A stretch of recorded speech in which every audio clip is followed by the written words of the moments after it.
What's in the box? We're going to find out in a moment.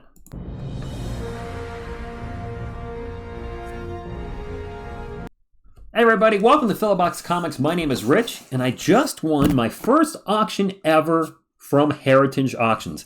And digging into Heritage Auctions over the last month, I'm finding there are some good deals to be had on there with books at either at or below fair market value. And even if you don't like graded books because a majority of their books are graded, you can still buy the graded book if it's below fair market value and just crack the slab. And I do know with Heritage, a lot of people don't like the 20% buyer's premium. That is just part of the purchase price, so just make sure you factor that in. And if it's still under market or at with the purchase premium thingy, you're good to go. Anyway, let's do the unboxing. I did pre-cut the sides here just a little bit, so I'm not struggling to get this box open for like 10 minutes.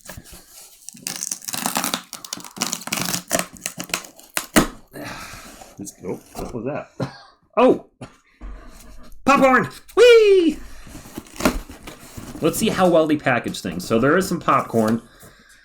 I'd rather eat popcorn than see packing popcorn, let me just tell you that. Alright. We've got blue tape, aka painter's tape. That's always good to see. An invoice in there. Don't see anything. Maybe it's in the package itself. Put that over there. Alright, let's rip the... Okay. There is something in there. It looks like there's some kind of packing thing. I'm sure this sounds horrible on camera. I'm so sorry. Oh, man. Oh, boy. Oh, my. Oh, boy. And a pop and a bubble. All right. Maybe I should have taken it out of the box before. Can't put it back in the box now. All right, I'm going to do this down here so maybe the camera, the mic doesn't pick it up as much. All right, we're unwrapping. We're getting there. Of course, whenever you're doing an unboxing, you're obviously praying to Crom that there's, the case is absolutely fine, that there's no dings or nothing. And there's no dings in the picture when I bought the item, but you're hoping it came here safely. A lot of bubble wrap, that's good. There is something orange on it, and I just want to be careful what it is because I don't want my personal information out here. And it does look like an invoice. It looks like multiple invoices, okay. There's 3 pages of invoices, that's good. And let's take it out of the, oh, okay. It's in a bag, so we'll keep the bag. It just has the Heritage Auctions information on it, but nothing, any of my information. All right, here we go. I'll take it out of the bag for now just so we can see the book.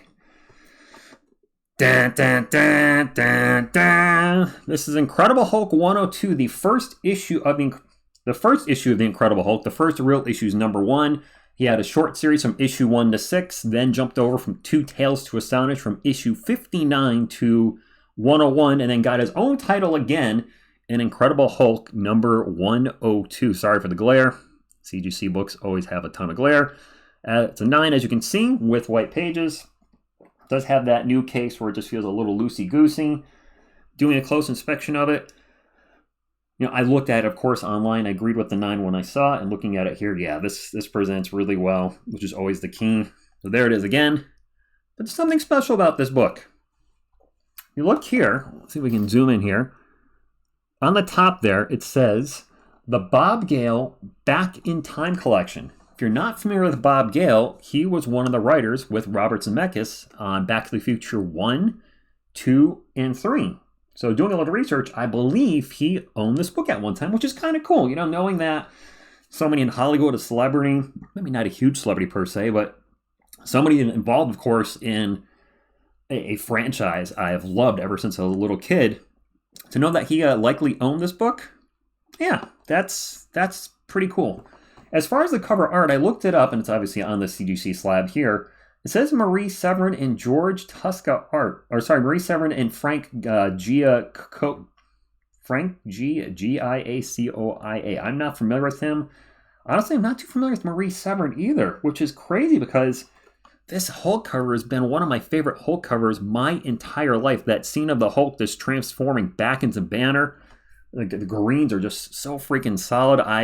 I've loved this cover. Big premiere issue, of course, over here. This is awesome. Over here, it does have some text here. I want to read that. It says, continued from Tales to Astonish 101. Warriors 3, Enchantress, and or Odin appearance, Origin of Hulk Retold. There it is again.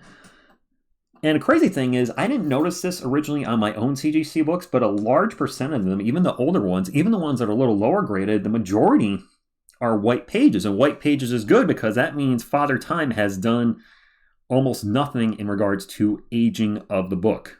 Where you have tan pages, that means the page quality is, because of the acids in the paper, is breaking down. And of course, then you get to brittle, which means you pick it up and it might crumble. That's not good for anybody. Here's the back cover, by the way. I'm sure if you are a comic book fan, which I imagine you are if you're watching this video, you have seen that back cover a zillion times. So let's pose for the thumbnail. And yeah, this is cool. This is really cool. All right, let's get into the breakdown. This is where I tell you guys, how much did I pay for the book? So the total with the buyer's premium was $360.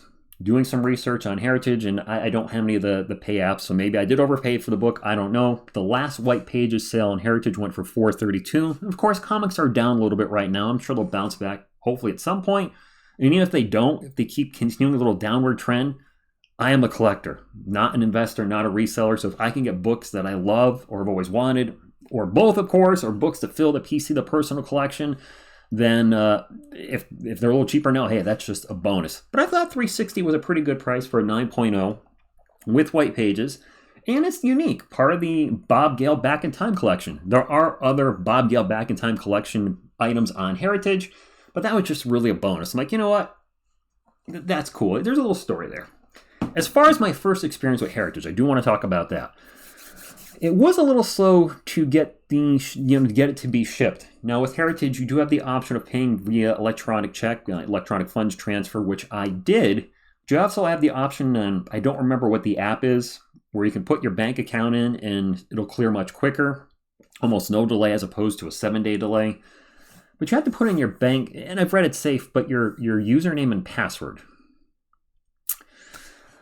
That's a no-go. So I said, I'll wait for the delay. So there was the 7-day delay for the payment to clear, although my bank said it actually cleared in like 3 days. And then it took about 2 weeks to ship after that. After the 2 weeks, it got here fast, within 3 days via Federal Express. So that's probably my only knock. That being said, I just won a second book from Heritage, and that book took significantly less time to ship after the payment cleared. It was a bigger payment. We'll have an unboxing for that. But that was much quicker, and I'm just wondering if maybe that's kind of an establishing a good credit, good faith. Like if a seller sees that you're making payments and they always clear immediately and you're good to go, then they're probably gonna have more confidence in shipping something out to you a little quicker. All right, there you go. Incredible Hulk 102. I'm sorry if I'm talking a little fast. I'm a little pumped up, and when I'm pumped up, the mouth starts going quicker. But I'm curious, to those of you watching, how has your Heritage experience been that have used that? If you've used them, have you only bought one thing and it was a nightmare? Are you a regular buyer on there? Do you check the auctions every week because they do the Sunday, Monday, Tuesday thing where it's like Golden Age, Silver Age, Bronze Age? Are you on there weekly? I'm now checking on there weekly. It's a lot of fun. And what kind of books have you gotten from Heritage? What was your best deal on Heritage? Did you get a Grail or something? Or a mini key or a big key or whatever it may be for like way under market value? Was it just nobody was watching it or just luck of the draw? Very, very curious on everybody's Heritage experiences because this is my first one and I don't know anybody that's bought something from Heritage auctions before. So I'm looking to you for, a little feedback. That does thumbs up if you like the video and you want to support the channel and subscribe to become part of the Fill a Box community. Until next time, keep on filling a box.